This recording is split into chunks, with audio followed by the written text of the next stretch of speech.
सम्मानीय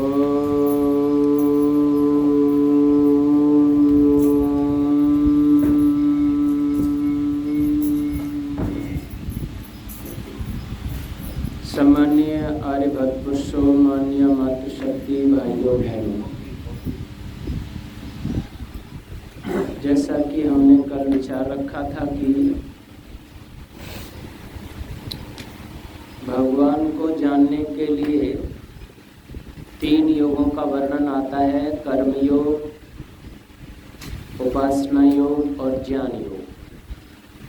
कर्म योग के अंदर हम जो भी कर्म करते हैं अपने गुण कर्म स्वभाव से और आश्रम मर्यादा के हिसाब से वो हमारे भगवान की आज्ञा के अनुकूल हों, वेद के अनुकूल हों, ऋषि मुनियों के आदेश निर्देश के अनुसार हों, तो हम कर्म योगी हो जाते हैं।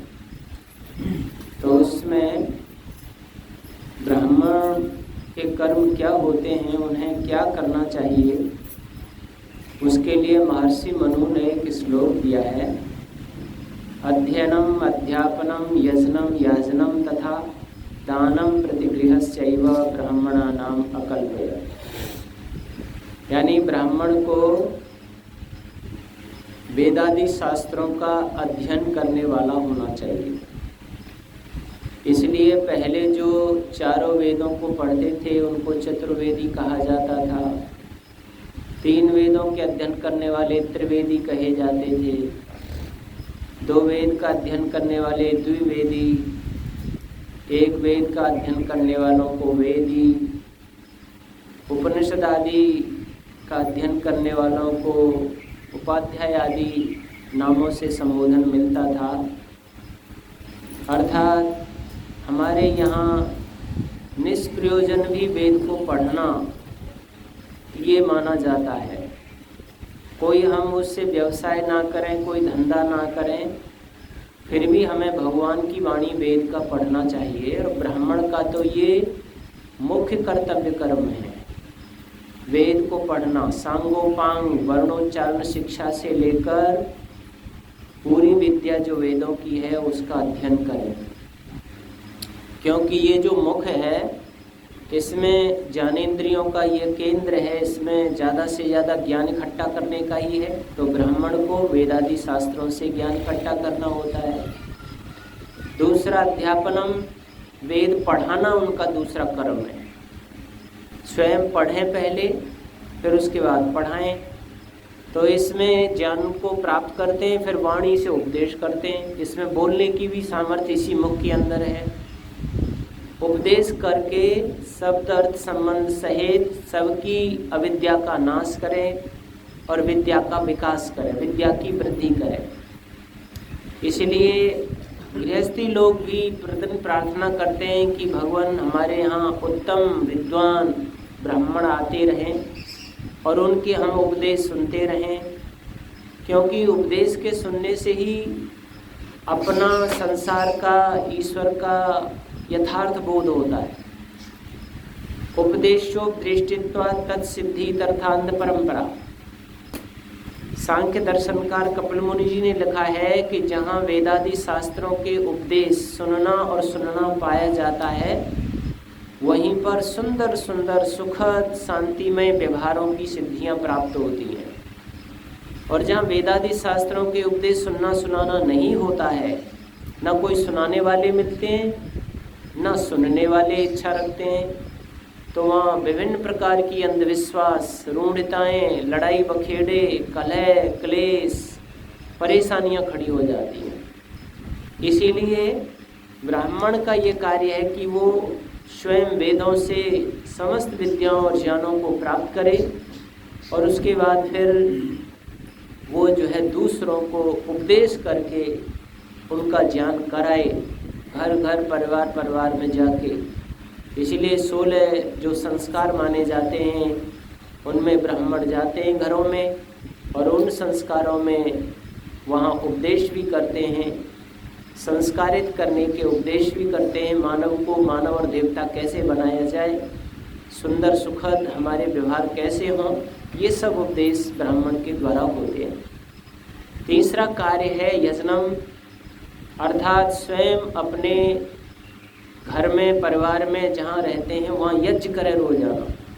वही ब्राह्मण और ब्राह्मणी अपने कर्म से कर्मयोगी बन सकते हैं जो प्रतिदिन हवन करते हैं, प्रतिदिन वेद पढ़ते हैं। और याजनम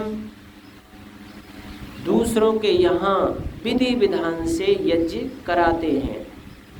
स्वयं घर पर यज्ञ करें, हवन करें प्रतिदिन, और फिर विधि विधान से छोटे अग्निहोत्र से लेकर बड़े बड़े अश्वमेधादि यज्ञों की विधि विधान के द्वारा अन्य घर परिवार समाज राष्ट्र में कराने वाले हों।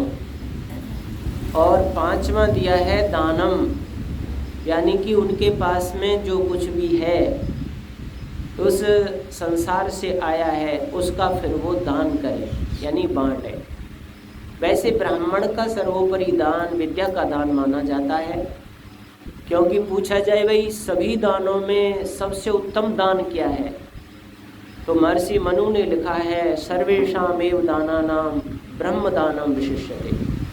सभी दान जो भी हैं, चाहे वो जल का हो, अन्न का हो, वस्त्रों का हो, सोने चांदी का हो, हीरे जवाहरात का हो, मकान जमीन जायदाद का हो, उन सभी दानों में सबसे श्रेष्ठ दान विद्या का दान है। क्योंकि आत्मा का कल्याण तो विद्या से ही होता है, और सभी दान केवल शरीर को लाभ देने वाले हैं जो 5 भूतों से बना है, और ये नष्ट भी हो जाते हैं, शरीर भी नष्ट हो जाता है। लेकिन विद्या आत्मा के साथ संग रहती है और वो कई जन्म जन्मांतर लोक लोकांतर तक साथ जाती है। इसीलिए सब दानों में ब्रह्मदान, ब्रह्म माने विद्या का दान, वेद का दान, ज्ञान का दान, ये सबसे उत्तम माना जाता है। तो दानी भी होना चाहिए, अन्न वस्त्र आदि का भी दान करना चाहिए ब्राह्मण को, लेकिन मुख्य दान उनका वेद का दान है, यानी विद्या का दान है। और छठवां दिया है प्रतिग्रह, यानी दान लेना। दान लेना माने यज्ञ आदि उत्तम कार्य से दक्षिणा आदि प्राप्त करना, ये छठवां कार्य है।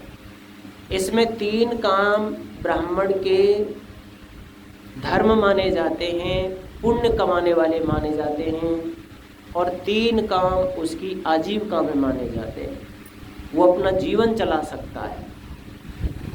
धर्म कौन से माने जाते हैं? रोजाना वेद पढ़े, ये धर्म है। वेद पढ़ना बहुत बड़ा धर्म और पुण्य कर्म है। आप यहाँ 2 मंत्रों का रोज पाठ करते हो, ये बहुत ही बड़ा पुण्य कर्म माना जाता है, रोजाना वेद पढ़े। दूसरा, यज्ञ करे घर पे अपने पे, ये पुण्य माना जाता है, धर्म माना जाता है। और तीसरा, दूसरों को उपदेश करे, ये पुण्य माना जाता है। वेद पढ़े, यज्ञ करे, उपदेश करे, यानी दान दे, विद्या का दान दे, ये उसके पुण्य कर्म माने जाते हैं। और दूसरों को पढ़ाए, दूसरों के यहाँ यज्ञ कराए और बदले में दान ले, ये उसकी आजीविका में माने जाते हैं। महर्षि मनु एक बात लिखते हैं, प्रतिग्रह प्रत्यवरः, दान लेना नीच कर्म है। कोई अगर गृहस्थी अपने जीवन को चलाने के लिए दान लेता रहता है और दान पर ही अपने गृहस्थ को चलाता है, वो अधोगति को जाता है, वो पतन को जाता है। दान लेना नीच कर्म है। लेकिन महर्षि दयानंद लिखते हैं कि वेद का उपदेश करके और विधि विधान से यज्ञ करा के दक्षिणा लेकर के जीवन चलाना उत्तम कर्म है। अगर वेद पढ़ाता नहीं है, उपदेश करता नहीं है, ना पढ़ता है और ना यज्ञ कराने की विधि जानता है, ना कराता है, और फिर दान लेता है कि हम तो ब्राह्मण हैं, हम तो भाई ब्राह्मण हैं, पूज्य हैं, हमारे लिए दान दो, हमारे लिए भोजन कराओ, हमारे लिए वस्त्र आदि दो, अन्न दो, सोना चांदी दो, क्योंकि हम तो ब्राह्मण हैं, तो वो जो है इससे आजीविका चलाता है तो वो अधोगति को जाता है, वो निम्न कोटि का जो अन्य योनियों में प्राप्त होता है। इसीलिए उसका मुख्य रूप से तब पहले ये है कि वो वेद पढ़े, यज्ञ करे अपने घर पे, और तब वेद पढ़ाए और कराए और उसके बदले में दान दक्षिणा ले, तो वो जो है ना उत्तम कार्य है, उससे उसकी आजीविका चलती रहेगी। वैसे इस समय ब्राह्मण आदि ये जन्म से मानने लगे लोग, लेकिन ये गुण कर्म स्वभाव से होते हैं। जन्म से कोई ब्राह्मण क्षत्रिय वैसे नहीं होता, जन्म से तो सभी साधारण मनुष्य होते हैं। वैसे किसी विद्वान तो ये लिखा है, जन्मना जायते शूद्र संस्कारा द्विजोच्यते, जन्म से सभी शूद्र कोटि के पैदा होते हैं। ब्राह्मण के परिवार में भी जो बच्चा पैदा है वो शूद्र है, और शूद्र के परिवार में भी जो पैदा है वो शूद्र है। लेकिन संस्कारों से, विद्या आदि के पढ़ने से द्विज बनते हैं। द्विज का मतलब क्या है? दो जन्म वाले। हम सबके दो जन्म होते हैं, और जो दूसरा जन्म हो जाता है तभी हमको ब्राह्मण क्षत्रिय वैश्य संज्ञा प्राप्त होती है। पहला जन्म हम सबका होता है माता पिता के रजवीर से, माता पिता के संयोग से प्रथम जन्म होता है, और वो जन्म हमारा शूद्र कोटि में माना जाता है। फिर हम आचार्य कुल में जाते हैं। आचार्य हमें 3 दिन अपने गर्भ में रखता है, और फिर वो दूसरा जन्म हमको देता है। तो वहाँ विद्या माता मानी जाती है और आचार्य पिता माना जाता है। जैसे पहला जन्म माता और पिता के योग से हुआ, तो वहाँ पिता तो आचार्य हो गए और माँ विद्या हो गई, वेद विद्या हो गई। वेद को माता कहते हैं, वेद माता, स्तुता मया वरदा वेद माता। तो वेद माता और आचार्य पिता के साथ रह करके वहाँ अध्ययन करके, वो 3 दिन गर्भ में रखने का मतलब हमारे 3 ब्रह्मचर्य काल होते हैं, वसु, रुद्र और आदित्य। इन तीनों को पालन करते हुए जो आचार्य कुल में रहता है और फिर वो पढ़ लिख करके विद्वान होके निकलता है, तो वो द्विज कहलाता है। द्विजन्मा, 2 जन्म वाला। फिर उनको आचार्य ब्राह्मण की पदवी देता है, क्षत्रिय देता है, वैश्य देता है। यानी आचार्य के द्वारा ये हमें वर्ण प्राप्त होते हैं। जन्म से हम इन वर्णों में नहीं होते। आचार्य कहते हैं, जैसे आचार्य कहते हैं ये प्रथम कक्षा में पास हुआ, ये द्वितीय नंबर लेके आया, तीसरे नंबर का है, ऐसे प्रमाण पत्र देते हैं आचार्य लोग हमारी योग्यता के अनुसार। वैसे ही वर्ण भी वो आचार्य देते हैं। ये ब्राह्मण, कोई बेटी कन्या गुरुकुल में पढ़ती है तो ये ब्राह्मणी है, ये क्षत्रिय है, ये क्षत्रिया है, ये वैश्य है। ऐसा करके आचार्य हमको वर्ण देते हैं। वर्णो वृणोते, वर्ण उसको कहते हैं चुना जाए, चयन किया जाए। जैसे एक पिता के 4 बच्चे हैं, एक बच्चा चयन करता है कि मैं तो प्रोफेसर बनूंगा, मैं तो लेक्चरर बनूंगा, तो वो पढ़ाई करता है, एमए करता है, पीएचडी करता है। फिर वो पीएचडी करने के बाद एक बहुत बड़ी योग्यता हासिल करके लेक्चरर बन जाता है, प्रोफेसर बन जाता है, या फर्स्ट ग्रेड का अध्यापक बन जाता है, सेकंड ग्रेड का बन जाता है। तो मानो उसने चयन किया है पढ़ाना, मैं पढ़ाऊँगा, मुझे विद्या प्रिय है, विद्या पढ़ाना मुझे अच्छा लगता है, तो वो डिग्री मिल गई उसको। एक बच्चा कहता है मैं तो सेना में भर्ती होऊंगा, मैं तो राष्ट्र की रक्षा करूंगा, तो दंड बैठक करेगा, दौड़ लगाएगा, आसन व्यायाम करेगा, पढ़ेगा और बल पौरुष प्राप्त करेगा क्षत्रियों जैसा। सीना उसका ठीक नापतोल में हो, लंबाई अच्छी हो, उसकी धड़कनें कमज़ोर ना हो, हृदय उसका मजबूत हो, और फिर जा कर के वो क्षत्रिय भर्ती हो जाता है, फिर राष्ट्र की रक्षा करता है। एक ही पिता का, एक बेटा ब्राह्मण हो गया, दूसरा क्षत्रिय हो गया। एक ने कहा भाई मैं तो व्यापारी बनूंगा, मुझे नौकरी भी नहीं करनी है, कुछ नहीं, मैं तो धन कमाऊंगा, व्यापारी बनूंगा। और वो आगे चल कर के कॉमर्स वगैरह लेता है, फिर व्यापार सीखता है और अपना व्यापार धंधा ये करता है और जा कर के वो बड़ा व्यापारी बन जाता है, तो वो वैश्य हो गया। और एक ऐसा है जिसको खूब पढ़ाने लिखाने का काम दिया, खूब स्कूल कॉलेज भेजा, लेकिन पास ही नहीं हो पाया, पढ़ ही नहीं पाया, विद्या प्रिय नहीं बन पाया। उसने कहा मेरे से पढ़ाई बढ़ाई ना होती, मैं तो फावड़ा चला लूँगा, बुग्गी हाँक लूँगा, खेत जोत लूँगा, मैं तो किसी की सेवा कर लूँगा, बेलदारी कर लूँगा, मेरे से ना हो रहा। तो फिर वो क्या करता है, बेलदारी करता है, छिनाई करता है, मजदूरी करता है और वो इशारों से काम करता है।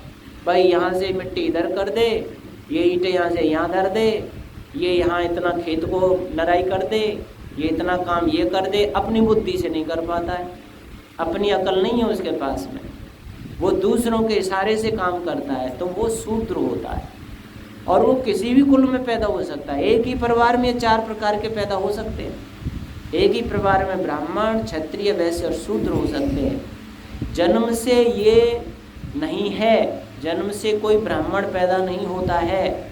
गुण कर्म स्वभाव से सभी वर्ण बनते हैं, जैसी योग्यता है। ये 2 प्रकार से बनते हैं। एक तो पहले संस्कार लेके आते हैं हम लोग, पिछले जन्मों में विद्या प्रिय के संस्कार लेके आते हैं, क्षत्रिय के लेके आते हैं, वैश्य के लेके आते हैं। और कुछ पढ़े लिखे नहीं हैं, साधारण मनुष्य बन के आ जाते हैं। कुछ फिर यहाँ पे हम उनको बढ़ाते हैं, विद्या पढ़ के बढ़ाते हैं, बल पौरुष प्राप्त करके क्षत्रिय बन के बढ़ाते हैं। तो 2 प्रकार से वर्ण बनते हैं, पहले संस्कारों से, पहली प्रवृत्ति से, स्वभाव से, और इस समय के परिश्रम से, पुरुषार्थ से। ये 2 प्रकार से हम लोग क्या वर्ण बनते हैं। अब ये हमें देखना होगा, आज आचार्य तो देते नहीं है वर्ण कि भाई तू ब्राह्मण है, तू क्षत्रिय, वैश्य है। अब तो स्वयं हमें अपनी योग्यता देखनी होगी। भगवान की पूजा के लिए, आत्म कल्याण पाने के लिए स्वयं अपनी प्रवृत्ति को खोजो, अपनी योग्यता को देखो। मेरी धन कमाने की प्रवृत्ति है कि मेरी रक्षा करने की प्रवृत्ति है, कि मेरी उपदेश करने की प्रवृत्ति है, या हवन में ज़्यादा रुचि है, मेरी वेद शास्त्र पढ़ने में ज़्यादा रुचि है। अगर ऐसी है तो आप ब्राह्मण वर्ण में अपने आप को समझो, और जो ब्राह्मण वर्ण के गुण कर्म स्वभाव हैं उनके अनुसार हमें अपना चाल चलन बनाना चाहिए। तब जा कर के वो कर्मयोगी बन जाता है, अपने ही कर्मों से भगवान की पूजा करने लगता है, यानी भगवान की आज्ञाओं का पालन करता है अपने गुण कर्म स्वभाव से। इस सृष्टि में अच्छे काम करके, विपरीत काम नहीं। इसीलिए जो अपने गुण कर्म स्वभाव से विपरीत काम करता है उसको वर्ण संकर कहते हैं। अपने गुण कर्म स्वभाव के अनुसार काम करता है वो वर्ण में माना जाता है। जैसे उदाहरण के लिए किसी व्यक्ति ने पुल बनाने का काम सीखा, इंजीनियरिंग की उसने, और कोई व्यक्ति मरीज है तो वो कहेगा भाई इसको तो मैं ही ठीक कर दूंगा, और इंजेक्शन ठोकने लगे, दवाई देने लगे, तो वर्ण संकर है, वो तो मारेगा, उसकी योग्यता ही नहीं है, उसने तो पुल आदि मकान आदि बनाने का काम सीखा है। और कोई जो है डॉक्टरी का काम सीख गया हो, MBBS किया हुआ हो, नर्सिंग किया हुआ हो, और वो पुल बनाने का ठेका लेने लग जाए, मकान बनाने का लेने लग जाए, तो वो पुल को खराब बनाएगा, टूटेगा जल्दी से, उसकी योग्यता ही नहीं है, यानी वो वर्ण संकर है। आजकल ये सबसे ज़्यादा हो रहा है, योग्यता हमारी है नहीं और हम सर्विसों में चले जाते हैं, तो वहाँ क्या करते हैं, अपनी योग्यता के विपरीत हम सफल ही नहीं हो पाते, काम ही नहीं कर पाते। एक जो है खैर में एक पटवारी था, वो तो योग्य था, पर एक परिवार में से जो रिजर्वेशन में आ जाते हैं तो वो पटवारी का काम ही नहीं जानता था। बोला मुझे 2 काम करने पड़ते, एक तो उसका काम करना पड़ता है। वो थोड़ा हर समाजी था जो हमारे उसमें संपर्क में था, और एक अपना काम करता है, डबल काम है मेरे ऊपर, दूसरे का काम करता, क्योंकि उस पर काम ही नहीं आता था, पर लग गया था उसमें।